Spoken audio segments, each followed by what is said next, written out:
Karachi police نے حساس ادارے کی نشاندہی پر 90 کے قریب ایک مکان پر چھاپا مارا اور پانی کے زیر زمین ٹینک سے بڑی تعداد میں اسلحہ اور گولہ بارود برآمد کر لیا۔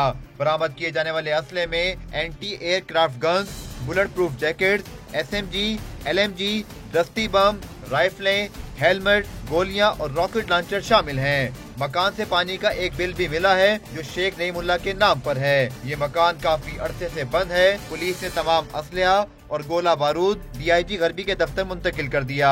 کراچی پولیس چیف نے صحافیوں کو بتایا کہ اسلحہ سیاسی جماعت کا ہے جو شہر میں بدامنی پھیلانے کے لیے خریدا گیا تھا اور اس کی خریداری میں بڑے بڑے نام ملوث ہیں۔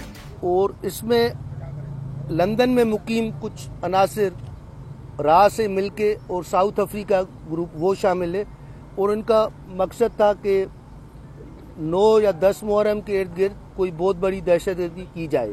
DG رینجرز میجر جنرل بلال اکبر نے تھانے پہنچ کر اسلحے کا جائزہ لیا۔ DG رینجرز نے بڑی کارروائی پر پولیس کو خراج تحسین پیش کیا اور کہا کہ دہشت گردوں کی ہر سازش کو ناکام بنائیں گے۔